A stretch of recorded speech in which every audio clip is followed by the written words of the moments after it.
2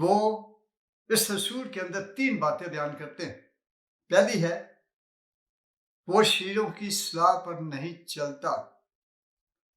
3 باتیں ہیں، ان میں سے ایک ہے کہ جو شریر لوگ ہیں، اب آپ ہم سب دنیا میں رہتے ہیں اور ہم لفظ شریر سے خوب واقف ہیں، یعنی کہ ایسے لوگ جو برائی کرتے ہیں، ظلم کرتے ہیں، اوروں پر تشدد کرتے ہیں، اوروں کا مال چھینتے ہیں، چوری کرتے ہیں، اور جو ان کے حقوق ہیں ان کو غصب کرتے ہیں، ایسے لوگوں کو شریر کہا گیا ہے۔ اور دلی طور پر، ذہنی طور پر شاید ہم میں سے کوئی بھی اس ماحول میں جانا نہیں چاہتا، ایسے لوگوں کے ساتھ ملنا جلنا نہیں چاہتا، لیکن وہ کہتا ہے کہ وہ ایسا شخص مبارک ہے جو ایسے لوگوں کی اصلاح پر نہیں چلتا، مانتا نہیں۔ صلاحیں تو اس کو ملیں گی بڑی کہ یار یہ کر لے، وہ کر لیں، فلاں ڈاکہ مار لے، فلاں چوری کر لے، فلاں برا کام کر لیں، فلاں پر ظلم کریں، اور وہ شخص اس پر نہیں چلتا۔ نمبر 2، وہاں پر وہ بیان کرتے ہیں خطا کاروں کی راہ میں کھڑا نہیں ہوتا۔ جس راہ سے ڈاکو چور جاتے ہیں، برا کام کرنے والے جاتے ہیں، وہ اس راہ میں کھڑا بھی نہیں ہوتا، کہیں ایسا نہ ہو کہ وہ بھی ان میں کی لپیٹ میں آ جائے۔ اسے گویا کہ دور رہتا ہے، بھاگتا ہے۔ پنجابی میں ہے نسو اٹھوں جتھے ہو بریائی۔ نمبر 3 یہاں پر لکھا ہے ٹھٹھا بازوں کی مجلس پہ نہیں بیٹھتا۔ ظاہر تو کوئی برائی نہیں، لیکن جب دوسرے کی تصحیح کی جاتی ہے، باتوں کے وسیلے مذاق کیا جاتا ہے، ان کی پگڑی اچھالی جاتی ہے، تو یہ بات خدا کو پسند نہیں ہے۔ اس لیے دو نبی یہاں پر 3 باتیں بیان کرتے ہیں کہ وہ شیروں کی اصلاح پر نہیں چلتا، وہ خطا کاروں کی راہ میں کھڑا نہیں ہوتا، اور ٹھٹھا بازوں کی مجلس میں نہیں بیٹھتا۔ گویا کہ اس کا اٹھنا، بیٹھنا، کھڑا ہونا اس کے کردار کی علامت ہے۔ اور جب ہم ایسے کردار کے مالک ہوں گے، ہمارا اٹھنا بیٹھنا اچھے لوگوں کے ساتھ ہوگا، ہماری سوسائٹی، ہمارا ماحول اچھا ہوگا، تو ہمارے اندر کی جو نیچر ہے وہ بھی بہتر ہوتی چلی جائے گی۔ کلام مقدس میں پالوس رسول اپنے خط میں اپنے شاگردوں کو یہ لکھتے ہیں بری صحبتیں اچھی عادتوں کو بگاڑ دیتی ہیں۔ اور کون نہیں جانتا کہ یہ بات درست ہے۔ ہمارے اپنے کتنے محاورے ہیں، ان میں سے ایک ہے خربوزے کو دیکھ کر خربوزہ رنگ پکڑتا ہے۔ تو وہ مطلب یہ ہے کہ جس قسم کے لوگوں کے ساتھ ہمارا میل جول ہوگا، جس قسم کی ہماری رفاقت ہوگی، سنگت ہوگی، ویسے ہی ہم ہوں گے، ویسے ہی ڈھلتے چلے جائیں گے، ان کا اثر ہماری زندگی پر ہوگا۔ اس لیے ہمیں ایسی سوسائٹی سے، ایسے ماحول سے دور رہنے کی ضرورت ہے۔ سو گویا کہ اس آدمی کا جو چال چلن ہے وہ درست ہے۔ میرے ذہن میں ایک شخص کی مثال آ رہی ہے جو خدا یسوع مسیح نے بائبل مقدس میں دی ہے، اور اس کو کہتے ہیں مصر بیٹے کی کہانی۔ کس طرح سے اس پر برے اثر نے برا اثر کیا اور اس کو کنگال کر دیا، بدحال کر دیا۔ لکھا ہے وہ اپنے باپ سے جھگڑ کر اپنا حصہ، مال و دولت کا حصہ لے کر، پراپرٹی کا، کہیں دور چلا گیا کہ مزے سے زندگی گزارے۔ لیکن لکھا ہے کہ وہ شادیوں کبابیوں کی مجلس میں پڑ گیا، ان کی سوسائٹی میں پڑ گیا، ان کے ماحول میں پڑ گیا، اور جب سب خرچ کر چکا تو بدحال ہو گیا، غریب ہو گیا، کھانے کے لیے کچھ نہیں۔ تب بیٹھ کے اس نے سوچا کہ میں اپنے باپ کے پاس واپس جاؤں گا۔ کہنے کا مطلب یہ ہے کہ برا ماحول، بری سوسائٹی آپ کو خوشحال نہیں کرتی، کنگال کرتی۔ دو نبی یہاں پر دوسری آیت میں ظہور کی ایک پازیٹیو بات کرتے ہیں، مثبت بات کرتے ہیں، اچھا مشورہ دیتے ہیں۔ یہاں پر لکھا ہے دوسری آیت میں بلکہ خداوند کی شریعت میں اس کی خوشنودی ہے۔ ٹھٹھا بازوں کی مجلس میں نہیں، خداوند کے کلام میں اس کی خوشنودی ہے۔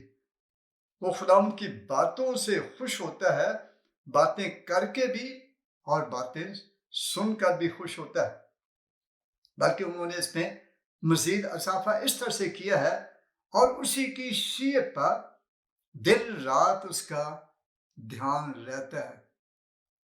بہت کم لوگ ایسے ہوتے ہیں جو کہ دن رات خدا کے کلام پر دھیان دیتے ہیں۔ داؤد نبی ان میں سے تھا۔ وہ اپنے زبور میں لکھتے ہیں، رات کے ہر پہر میں میری آنکھ کھل جاتی ہے تاکہ اے خدا میں تیری شریعت پر دھیان کروں۔ داؤد نبی خدا کی شریعت کے بارے میں، خدا کے کلام کے بارے میں بہت سی باتیں بیان کرتے ہیں، لیکن 3 باتیں بڑی واضح انہوں نے کی ہیں۔ نمبر 1 کہ اس کا کلام نور ہے، تیرا کلام میرے قدموں کے لیے چراغ اور میری راہ کے لیے روشنی ہے۔ جو لوگ خوشحالی چاہتے ہیں، خوشحال ہوتے ہیں یا ہونا چاہتے ہیں، لازم ہے کہ وہ خدا کے کلام پر دھیان دیں، اور لازم ہے کہ جب ہم خدا کے کلام پر دھیان دیں گے ہمارا دھیان خدا کی طرف جائے گا، اور جب ہم خدا کی طرف دھیان دیں گے تو خدا کا دھیان بھی ہماری طرف آ جائے گا، اور وہ اپنے آسمان کی برکات کو ہمارے لیے کھولے گا، تو خوشحالی آئے گی، لازمی آئے گی۔ مجھے یشوع کی کتاب کی ایک آیت یاد آتی ہے، بلکہ وہ میری زندگی کا ماٹو بھی ہے۔ میں اکثر اس آیت کو دہراتا رہتا ہوں، اور وہ یہ ہے، یشوع 1 باب 8 آیت، بلکہ آپ بھی اپنے لیے یاد رکھیں، اور وہ اس طرح سے ہے، شریعت کی یہ کتاب تیرے منہ سے نہ ہٹے، بلکہ تجھے دن اور رات اسی کا دھیان ہو، اور تو خوب احتیاط کر کے اس پر عمل کرے تاکہ تجھے کامیابی کی راہ نصیب ہو اور تو خوب کامیاب ہو۔ شاید کامیابی کو ہم اس لفظ میں بھی کہہ سکتے ہیں، خوشحال ہو۔ یشوع کو جب خدا نے لیڈر بنایا اپنی قوم کا موسیٰ کے بعد، تو انہوں نے اس کو یہ نصیحت کی، اور یقیناً ہم دیکھتے ہیں کہ یشوع نے اس کو پورا کیا اور وہ کامیاب ہوا۔ اس نے ان قوموں کو جو ان ملکوں میں تھیں، بنی اسرائیل کے آگے سے نکالا، بنی اسرائیل قوم کو ان کا وارث کرایا، اور خود بھی اس ملک کی خوب مال و دولت سے آسودہ ہوا۔ تو یہاں پر داؤد نبی یہ 2 اصول بیان کرتے ہیں۔ کون سا؟ نمبر 1 کہ ہم اپنی صحبت کو درست رکھیں، اپنے ماحول کو درست رکھیں، اپنے اٹھنے بیٹھنے، اپنے چال چلن کو درست رکھیں جو خدا کے مطابق ہو، اور نمبر 2 اس کے ساتھ ساتھ جو سونے پہ سہاگے والی بات ہے، خدا کے کلام پر دھیان دیں۔ اور اگر اب تک آپ نے نہیں دیا، بڑی سر قوم بھی کئی بار ایسے ہی کیا، انہوں نے وہ بھی خدا سے برکشتہ ہو گئے، منحرف ہو گئے، لیکن خدا نے سے کہا اگر ہو بھی جاؤ تو خدا نے ایک نصیحت کی، یہ دوسری تواریخ ہے، اس کا 7 باب ہے، اس کی آیت 14 ہے، اگر میرے لوگ جو میرے نام سے کہلاتے ہیں خاک سار بن کر، یعنی کہ حلیم ہو کر میرے طالب ہوں اور اپنی بری راہوں سے باز آئیں، تو میں بھی آسمان پر سے سن کر ان کے گناہ معاف کروں گا اور ان کے ملک کو بحال کروں گا۔ خوشحالی، بحالی، شادمانی خدا ان کے پاس ہے، اور بیان کیا گیا آیت 3 میں خوشحالی کیا ہے؟ یہ نتیجہ ہے پہلی 2 باتوں کا، 4 باتیں ہیں اس میں۔ وہ اس درخت کی مانند ہوگا جو پانی کی ندیوں کے پاس لگایا گیا ہو۔ اگر آپ نہروں کے کنارے گئے ہوں، جو درخت وہاں لگے ہوتے ہیں، یا دریا کے کنارے، تو پھر وہ درخت کیسے ہوتے ہیں؟ ہرے بھرے، سر سبز۔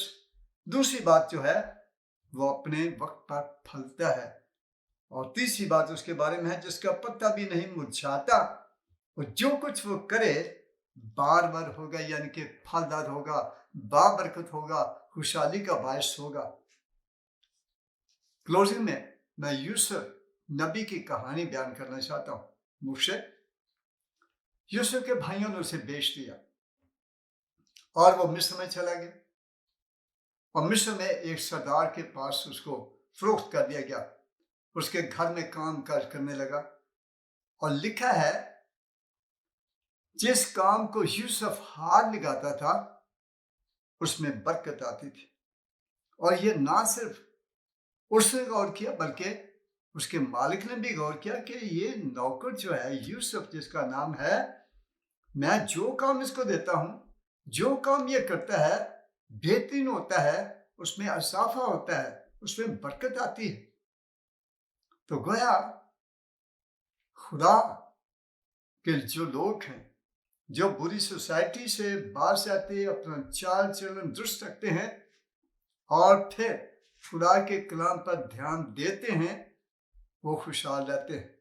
اور جیسے جیسے یوسف کے چال چلن کو انہوں نے دیکھا، اس کے سیدھے جو اس کے گھر میں برکت ہے اس کو دیکھا، اس کے ساتھ ساتھ اس نے اس کو سرفراز بھی کیا۔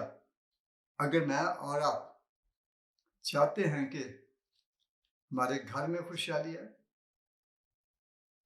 خوشی آئے، حالات بہتر ہوں، مال و دولت ہو، کیونکہ خدا مال و دولت کا مالک ہے۔ آسمان کے خزانے، زمین کے دفینے اور سمندر کے اندر کے خزانے سارے اسی کے ہیں۔ جس کو چاہے جب چاہے وہ دے سکتا ہے، لیکن میرا اور آپ کا بھی فرض بنتا ہے، جیسے کہ داؤد نبی نصیحت کرتے ہیں، کہ ہم ان باتوں پر غور کریں، اپنی زندگی کو اس کے مطابق ڈھالیں گے تو تیسری آیت جو خوشحالی کی ہے وہ آپ کی اور میری زندگی میں بھی پوری ہوگی۔ خدا مجھے اور آپ کو توفیق دے کہ ہم داؤد نبی کی نصیحت کو اپنائیں تاکہ خوشحالی ہماری زندگی کا مقدر بن جائے۔ آمین۔ God bless you.